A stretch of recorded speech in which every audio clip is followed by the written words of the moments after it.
नमस्कार,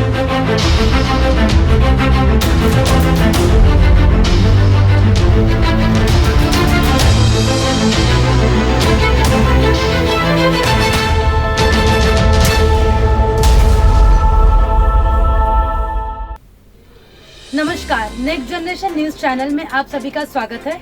मैं हूं आपके सामने सपना। आज आप देखेंगे मेरे साथ पुणे के दिन भर की सारी खबरें। 10 मिनट की जांच के लिए वसूली की जा रही है 2 पीपीई किट की लागत। एक तरफ मरीजों और रिश्तेदारों को कोरोनरी डर की दोहरी मार झेलनी पड़ रही है और वहीं दूसरी तरफ निजी अस्पतालों में महंगा इलाज चल रहा है। कोरोनरी धमनी रोगी की जांच के बाद 2 पीपीई किट की लागत बिल में शामिल की जा रही है। मरीज और रिश्तेदार पूछ रहे हैं कि 10 मिनट के चेकअप के लिए 2 पीपीई किट की कीमत क्यों वसूली जा रही है। कॉर्पोरेट अस्पतालों द्वारा होम क्वारंटाइन पैकेज की घोषणा करके नए फंड भी मांगे गए। कोरोना परीक्षण रिपोर्ट सकारात्मक आने के बाद एक मरीज को निजी अस्पताल में भर्ती कराया गया था। उन्हें 5 दिन के बाद छुट्टी दे दी गई और उन्हें 14 दिन के लिए होम क्वारंटाइन में रहने के लिए कहा गया। इसके अनुसार एक प्रतिष्ठित कॉर्पोरेट अस्पताल पैकेज रोगी के लिए लिया गया था। मरीज को जांच के लिए अस्पताल ले जाया गया। नर्स ने होम संगरोध योजना को समझाया। फिर उन्होंने एक पत्र लिखा जिसमें उन्हें अस्पताल के मेडिकल स्टोर से कुछ आपूर्ति लाने के लिए कहा गया। पत्र में 2 पीपीई किट शामिल थे। 2 पीपीई किट के बारे में पूछे जाने पर उन्होंने कहा, जब हम प्रत्येक रोगी की जांच करते हैं तो हम पीपीई किट बदल देते हैं। ऑक्सीजन की कमी के चलते हवा में लटके मरीज। पुणे के नायडू अस्पताल की चौंकाने वाली हकीकत। पुणे के नायडू अस्पताल में ऑक्सीजन की कमी के कारण मरीज हवा में लटक रहे हैं। एक चौंकाने वाला तथ्य सामने आया है। डॉक्टरों और कर्मचारियों ने आरोप लगाया है कि ऑक्सीजन सिलेंडर की असामयिक डिलीवरी के कारण कुछ मरीजों की जान चली गई। हालांकि प्रशासन द्वारा इस पर आंखें मूंद लेने की भी तस्वीरें हैं। राज्य में कोरोना घुसपैठ के बाद पहले मरीज को नायडू अस्पताल में भर्ती कराया गया था। उसके बाद अस्पताल में कोरोनरी से भर दिया था। यह पुणे का एकमात्र संक्रामक अस्पताल है। फिर भी एक व्यक्ति का मालिक होना अभी भी औसत व्यक्ति की पहुँच से परे है। लेकिन चूँकि कोरोना मुख्य रूप से एक श्वसन रोग है, इसलिए ऑक्सीजन की आवश्यकता बहुत बढ़ रही है। वर्तमान में अस्पताल में हर दिन 90 से अधिक मरीज ऑक्सीजन पर हैं। बीमार लोग को उच्च प्रवाह ऑक्सीजन की आवश्यकता होती है। रोगी एक मंजिल पर है जहां ऑक्सीजन की आपूर्ति एक पाइपलाइन के माध्यम से की जा रही है। लेकिन चूंकि अन्य रोगियों के लिए ऐसी कोई व्यवस्था नहीं है, इसलिए ऑक्सीजन सिलेंडर को उनके बिस्तर के पास रखकर जरूरत के अनुसार शुरू किया जाता है। पुणे के 1% लोग कोरोना से प्रभावित। शहर के कुल कोरोना मामलों को ध्यान में रखते हुए शुक्रवार को आंकड़ों के अनुसार शहर की आबादी का 1% प्रभावित हुआ है। शुक्रवार तक शहर में कोरोना के लोगों की कुल संख्या बढ़कर 45,000 हो गई। पुणे की आबादी के साथ साथ तैरती आबादी 43 लाख के आसपास है। कोरोना का पहला मरीज 9 मार्च को शहर में पाया गया था। लगभग 137 दिनों के बाद यह आंक बढ़कर 43,000 हो गया है।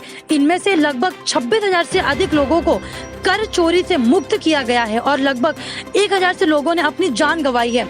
नगर पालिका प्रशासन के अनुसार शहर की अनुमानित आबादी लगभग 37 लाख है। शहर की तरल आबादी लगभग 5 से 6 लाख है। नगर निगम ने सिंचाई विभाग को सूचित किया था कि शहर की पानी की मांग के लिए शहर की आबादी लगभग 52 लाख है। सिंचाई विभाग द्वारा इस पर आपत्ति जताने के बाद नगर निगम ने जिला प्रशासन की सांख्यिकी विभाग से जनसंख्या को प्रमाणित किया और सिंचाई विभाग को सूचित किया कि यह 43 लाख था। इस आबादी को मानते हुए शहर में लगभग 1% नागरिक कोरोनरी पाए गए हैं। अनलॉक के बाद से जून और जुलाई में शहर कोरोना से सबसे अधिक प्रभावित हुआ है। सरकार का होटलों और उद्यानों को शुरू करने पर विचार जारी। राज्य में तालाबंदी 31 जुलाई को समाप्त हो रही है। पुणे में पार्क और होटल शुरू करने की योजना सरकारी आदेश के अनुसार चल रही है। नगरपालिका आयुक्त विक्रम कुमार ने शुक्रवार को कहा कि पार्क और होटल खोलने पर अंतिम निर्णय राज्य सरकार से पुणे में मार्गदर्शन प्राप्त करने के बाद ही लिया जाएगा, जो शहर में कोरोना पीड़ितों की संख्या को देखते हुए रेड जोन में है। गुरुवार को लॉकडाउन की अवधि समाप्त होने के बाद शुक्रवार से सभी लेन देन फिर से शुरू हो गए। राज्य सरकार पहले ही होटलों की सुरक्षा शर्तों के साथ शुरू करने की अनुमति दे चुकी है। हालांकि पुणे और पिंपरी चिंचवड नगर निगम में दैनिक अवरोधों की बढ़ती संख्या को देखते हुए इसे लागू नहीं करने का फैसला किया है। इसे शुरू करने के लिए राज्य सरकार के मार्गदर्शन के अनुसार आगे की कार्रवाई करेंगे, ये बात आयुक्त ने स्पष्ट किया है। उद्धव ठाकरे का कहना, कोरोना की मृत्यु दर को 0 तक लाने का लक्ष्य। कोरोना के मरीजों की सभी जिलों से उचित चिकित्सा मिलनी चाहिए ताकि मरीजों के ठीक होने की दर बढ़े। मुख्यमंत्री उद्धव ठाकरे ने कहा कि मृत्यु दर में तेजी से कमी हो सकती है। शहरी क्षेत्रों की तुलना में ग्रामीण क्षेत्रों में सुविधाएं सीमित हैं, इसलिए एकमात्र उद्देश्य यह है कि इसे तेजी से बढ़ाया जाए और बिना किसी लापरवाही के बड़े पैमाने पर जांच करके 0 से मरने वालों की संख्या को कम किया जाए। मुख्यमंत्री ने आज वीडियो कॉन्फ्रेंसिंग के माध्यम से मुंबई सहित विभिन्न जिलों में टास्क फोर्स के डॉक्टरों के साथ बातचीत की। मुख्यमंत्री के दिशा निर्देशानुसार सभी जिलों में टास्क फोर्स का गठन किया गया है। कहा कि उनका लक्ष्य मृत्यु दर को 0 तक कम करना होना चाहिए। वास्तव में कैसे उनके साथ व्यवहार किया जा रहा है, साथ ही उस उपचार में सभी जिलों में एकरूपता होनी चाहिए। जल्द तैयार हो सकती है स्वदेशी कोरोना वैक्सीन, 6 शहरों में शुरू हुआ मानव परीक्षण। कोरोना वायरस के लिए स्वदेशी वैक्सीन तैयार करने की प्रक्रिया भारत में तेजी से आगे बढ़ रही है। भारत बायोटेक और जाइडस कैडिला की वैक्सीन का 6 शहरों में मानव परीक्षण चल रहा है। हाल ही में दिल्ली स्थित एम्स में एक 30 वर्षीय व्यक्ति को भारत बायोटेक द्वारा तैयार की गई कोवैक्सीन को 0.5 मिलीलीटर इंट्रामस्कुलर इंजेक्शन दिया गया। वह दिल्ली का पहला व्यक्ति था जिसे यह इंजेक्शन दिया गया। भारत बायोटेक और जाइडस कैडिला दोनों ही कंपनियों को क्लिनिकल ट्रायल के पहले और दूसरे चरण की अनुमति दी गई थी और 15 जुलाई को वैक्सीन की पहली खुराक को कोरोना उम्मीदवारों को दिया गया। वहीं ऑक्सफोर्ड यूनिवर्सिटी द्वारा तैयार की गई वैक्सीन का जल्द ही भारत में परीक्षण किया जाएगा। यूनाइटेड किंगडम की फार्मा कंपनी एस्ट्राजेनेका के साथ काम कर रही भारतीय कंपनी सीरम इंस्टीट्यूट ने कहा कि यह नियामक की मंजूरी मिलते ही मानव परीक्षण की शुरुआत कर देगी। भारत बायोटेक को कोवैक्सीन को भारतीय चिकित्सा अनुसंधान परिषद ICMR और नेशनल इंस्टीट्यूट ऑफ वायरोलॉजी के साथ मिलकर तैयार किया गया है। इस वैक्सीन का 12 शहरों में परीक्षण किया जा रहा है। जिन अस्पतालों में इसका परीक्षण चल रहा है उसमें दिल्ली और पटना के एम्स और PGI रोहतक शामिल है। भारतीय टीका वैक्सीन के लिए 6 शहरों की दौड़। उपन्यास कोरोना वायरस के खिलाफ एक स्वदेशी वैक्सीन की दौड़ बयान पर है। 2 कंपनियों भारत बायोटेक और जाइडस कैडिला के टीके उम्मीदवारों का उपयोग करने वाले मानव परीक्षण वर्तमान में कई राज्यों में 6 शहरों में है।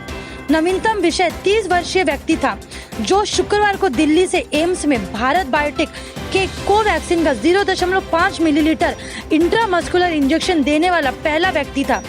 बीबी और जाइडस दोनों का चरण 1 और 2 नैदानिक परीक्षणों के लिए अनुमति दी गई थी और 15 जुलाई को स्वयं सेवकों को अपने टीके उम्मीदवारों की पहली खुराक दी।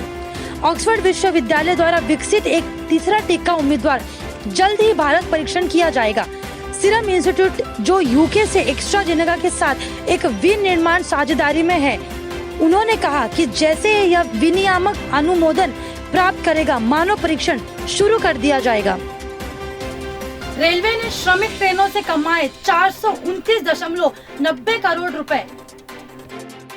मंत्रालय के आंकड़ों के अनुसार रेलवे ने 9 जुलाई तक श्रमिक ट्रेनों के लिए 429.90 करोड़ रुपए का राजस्व अर्जित किया।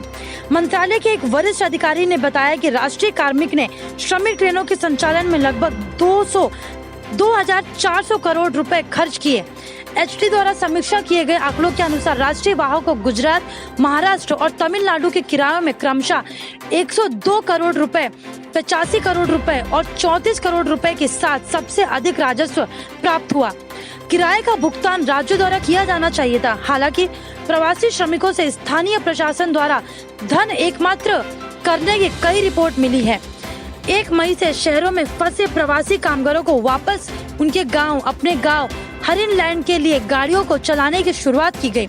हालांकि राष्ट्रीय कार्मिक ने श्रमिक ट्रेनों के संचालन में लगभग 2,400 करोड़ रुपए खर्च किए।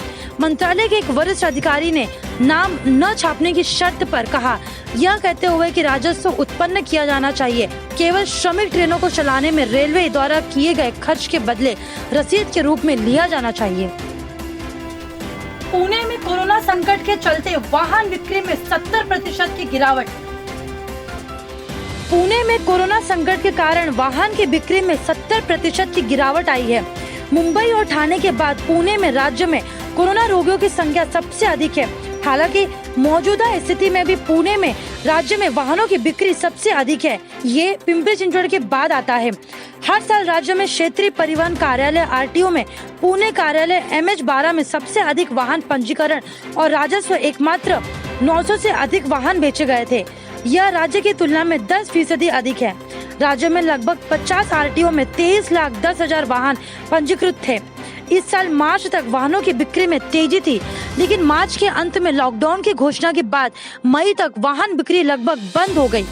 जून में कार्यालय फिर से खुलने के बाद नागरिक वाहन खरीदने के लिए अपने घरों से बाहर निकलने लगे। पुणे, मुंबई और ठाणे में कोरोना संकट के बाद वाहन की बिक्री पर प्रतिकूल प्रभाव पड़ा। हालांकि आंकड़े बताते हैं कि अन्य आरटीओ की तुलना में पुणे में वाहनों की बिक्री सबसे अधिक है। केवल मार्च में पुणे में लगभग 21,000 वाहन बेचे गए।